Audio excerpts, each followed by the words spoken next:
Good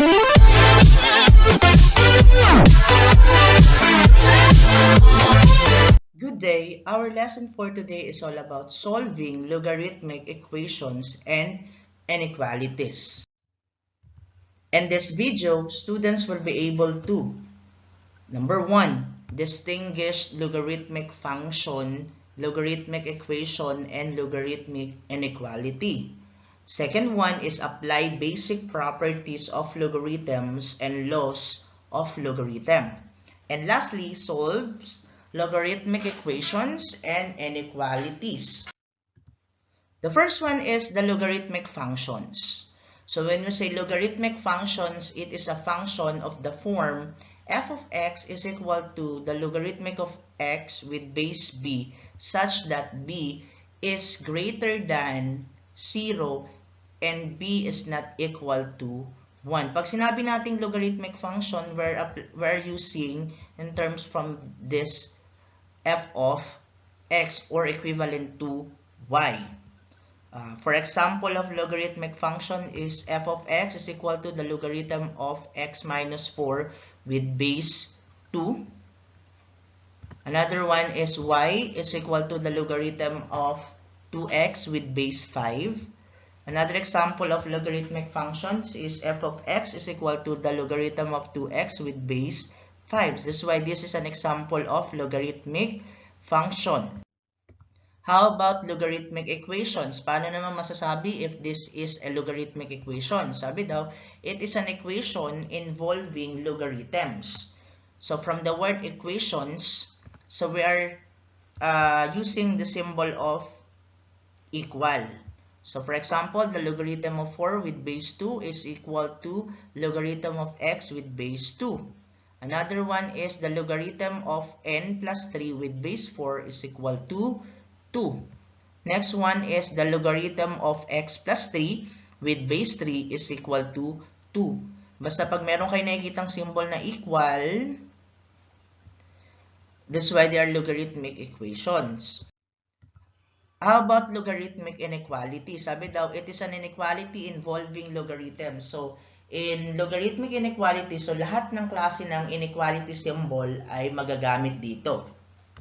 Sabi daw, logarithm of x with base 2 is greater than 3. The logarithm of n plus 3 with base 4 is less than 2. The logarithm of x plus 3 with base 3 is greater than or equal to 2.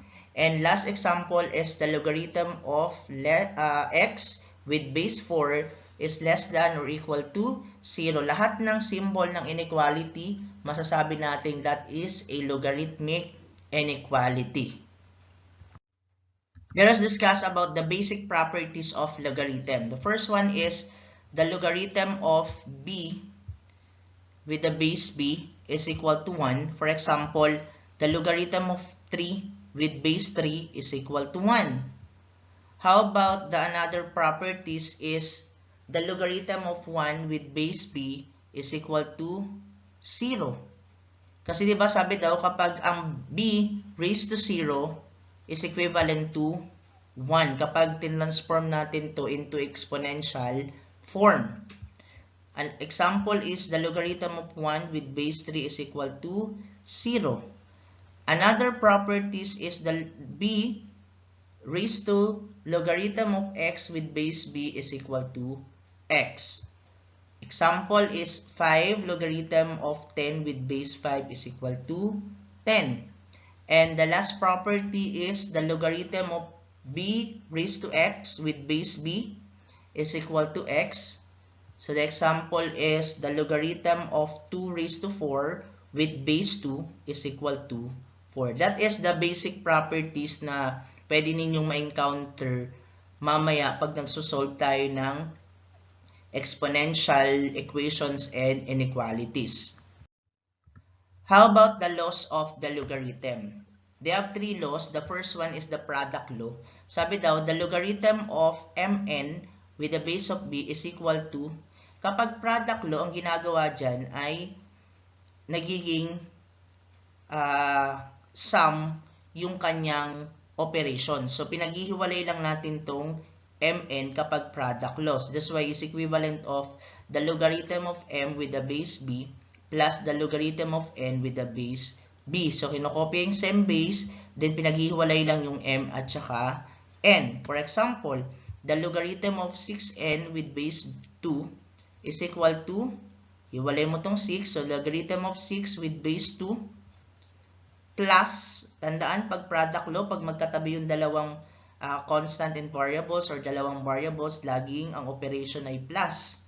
The logarithm of n with base 2. Another example is the logarithm of 2b with base 3 is equal to the logarithm of 2 with base 3 plus the logarithm of b with base 3. So, laging plus ang operation na gagamitin.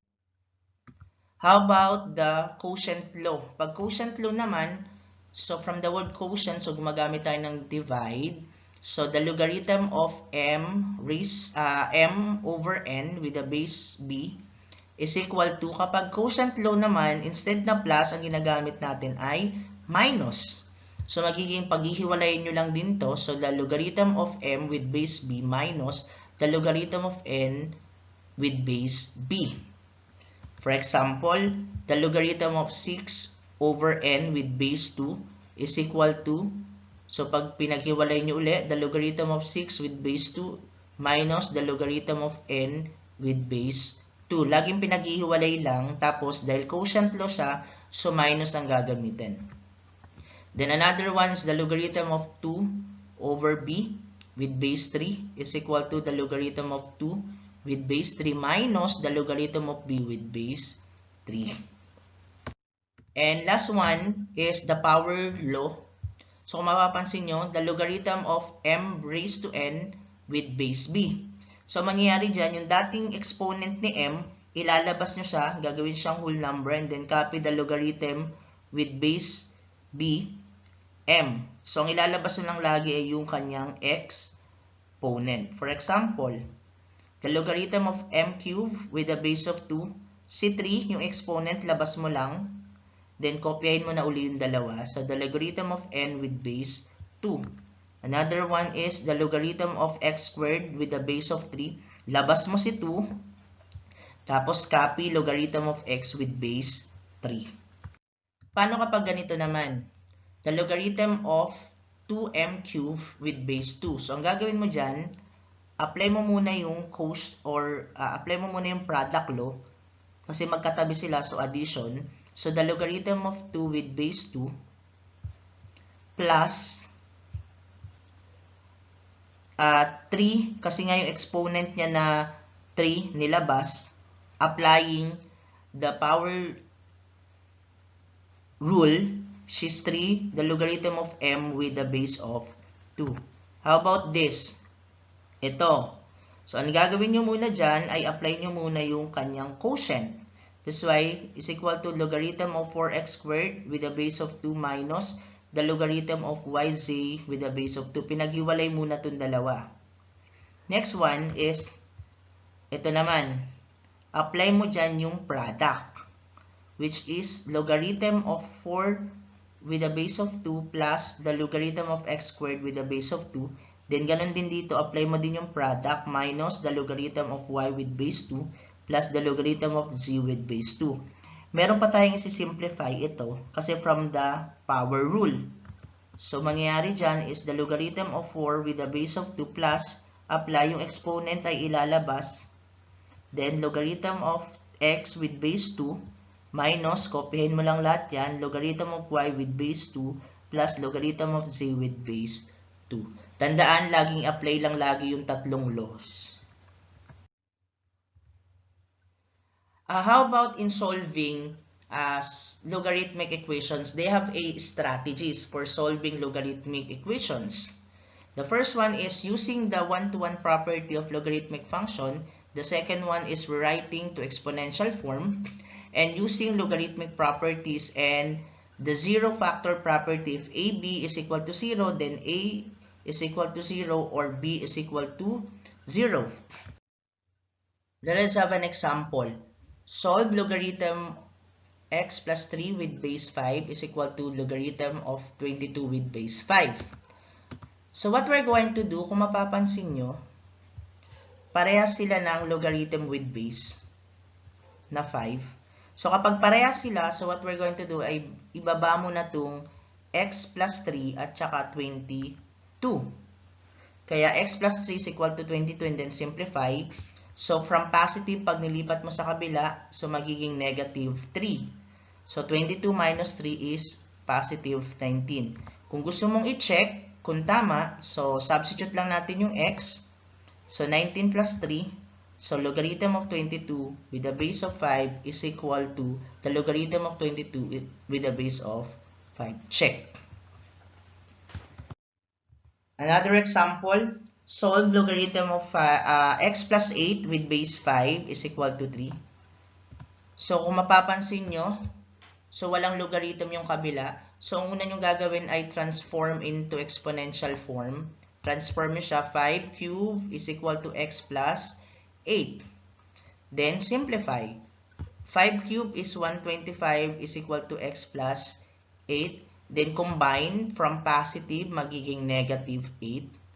Next one is 125 minus 8 is 117. So the value of x is 117. Kung gusto mong ma-check, so substitute lang natin uli. So 117 plus 8. So magiging 125 is equal to 3. Kasi the 5 cubed is 125.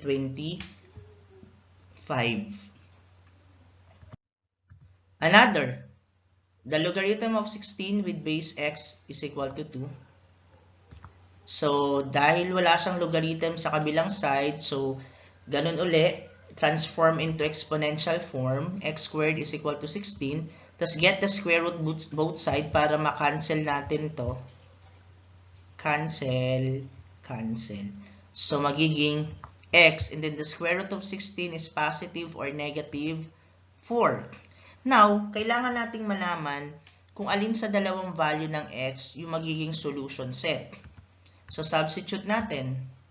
So, 4, kapag ang x ay positive 4, so, correct. Kasi sabi natin, the base is always a positive. How about if the x is negative 4? So, negative 4. Remember, laging positive dapat ang ating base. That's why this is wrong. That's why the solution set here in this given is x is equal to positive 4.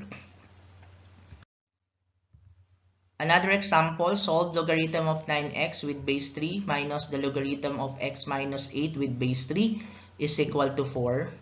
Kung mapapansin, minus, so apply muna natin yung quotient rule. So, balik natin siya. So, magiging 9x over x minus 8 is equal to 4. Kapag ganyan na siya, so pwede na natin siyang i-simplify into exponential form. That's why 3 raised to 4 is equal to 9x over x minus 8.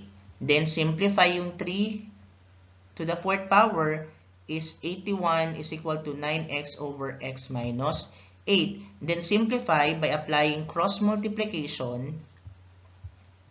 So magiging 81 times x minus 8 is equal to 9x.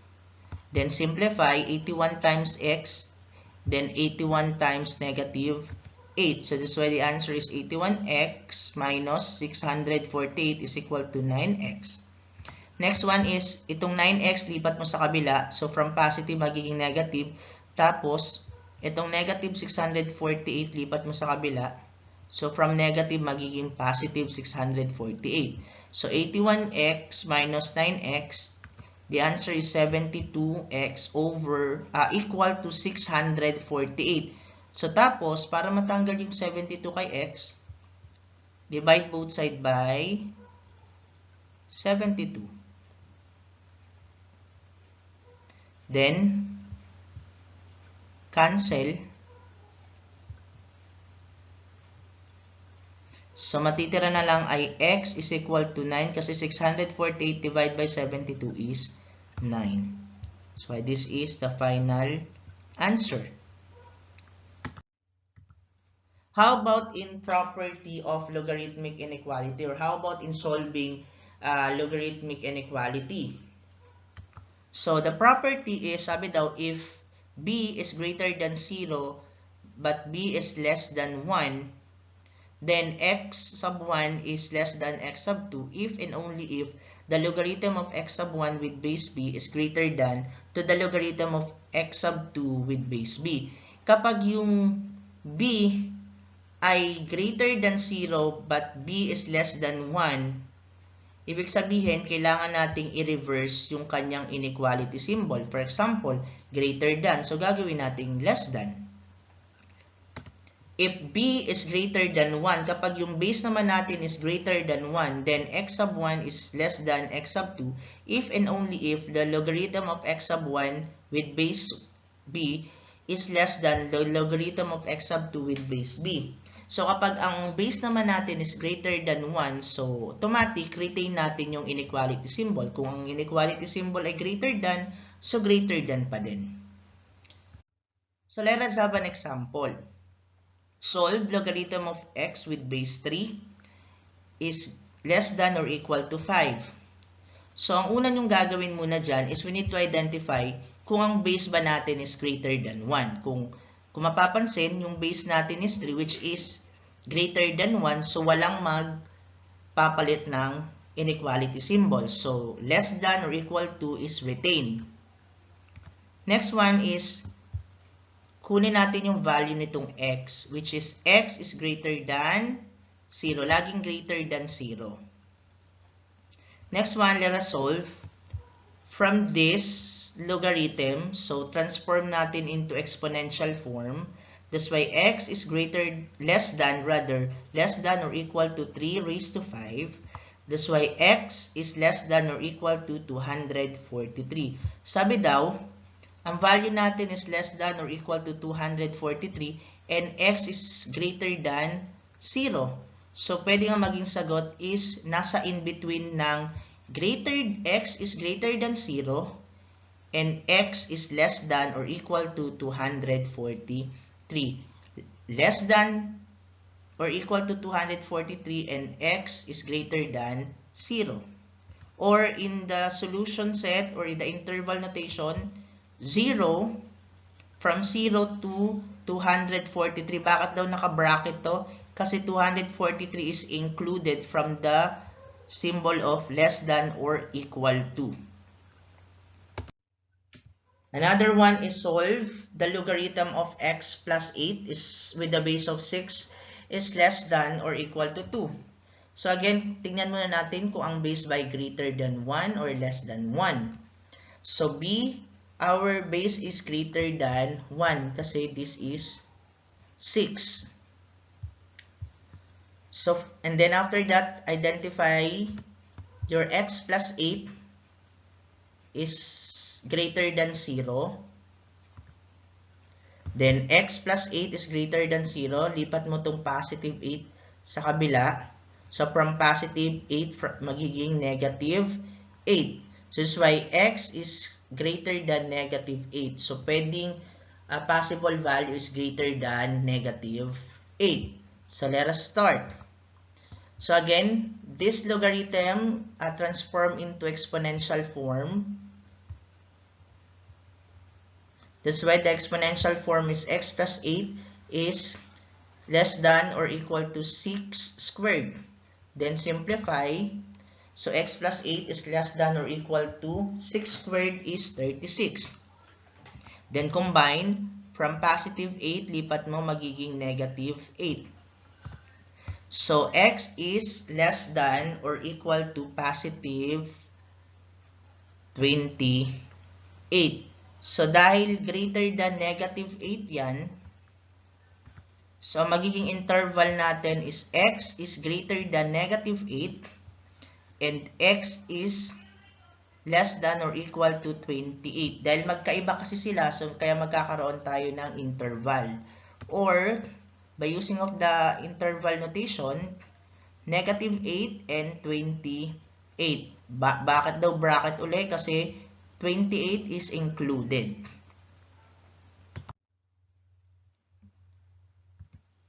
Another example, solve the logarithm of 2x minus 1 with a base of 3 is greater than the logarithm of x plus 2 with base 3. So what we're going to do first is identify natin kung yung base ba natin is greater than 1. Dahil ang base natin is 3 is greater than 1, so meaning the inequality symbol is retained. Then after that, kunin natin yung greater than 0 nito, itong mga value both side, ito. So 2x minus 1 is greater than 0. Then, from negative 1 magiging positive 1, then divide both side by 2. Next is cancel. So the answer is x is greater than 1/2. How about x plus 2? X plus 2 greater than 0. Si positive 2 pag nilipat sa kabila, so magiging negative 2. So, dahil pare-parehas sila ng negative, or pare-parehas sila ng greater than, so tignan natin mamaya, pag nagpare-parehas sila mamaya, so ang kukunin natin yung may pinakamataas. So, let us solve. So, again, dahil parehas sila ng, with the base of logarithm 3, so bring down na natin yung 2x minus 1 is greater than x plus 2, then simplify. So, 2x minus x is greater than 2 plus 1. So, 2x minus x is greater than 3. So, dahil ang lumabas is greater than 3, so that's why the answer is x is greater than 3. Pipiliin natin yung pinakamataas. Or, by using of the interval notation, from positive 3 to positive infinity. So, tuloy-tuloy na po siya from positive infinity. So, that's why this is the final answer. Next, another example is the logarithm of x with a base of 3 plus the logarithm of 6 with a base of 3 is greater than or equal to 2. So again, kung mapapansin, so apply muna natin yung, gawin muna natin siyang single logarithm, applying the product kasi from the word or from the symbol of plus. So, magiging logarithm of 6x with the base of 3 is greater than or equal to 2. So, next one is identify with the base if the base is greater than 1. So, kung mapapansin, 3 is greater than 1, so retain pa din. Then, after that, get greater than 0. 6x is greater than 0. That's why x is greater than 0. How about this? So, dahil ito yung ating logarithm, so apply nyo na yung exponential form. So, 6x is greater than or equal to 3 raised to 2. Then, simplify. 6x is greater than or equal to 9. Then, after that, divide both sides by 6. Then, cancel. So, magiging 6 is greater than or equal to 9 over 6, or in simplifying form is 3 over 2. Or by using of this interval, magiging, dahil pareha silang greater than, so piliin na natin yung 3 over 2. Kaya 3 over 2 to positive infinity. Bakit daw uli bracket to? Kasi greater than or equal to 2. Tandaan, kapag ang naging result ay pareha silang greater than, pipiliin mo na lang yung may pinakamataas na value. Dahil 0 at 3 over 2, ang pinakamataas ay 3 over 2. So, ang kukunin na natin is 3 over 2. Thanks for watching. Don't forget to like and share and comments and subscribe to Teacher Ren TV. Thank you.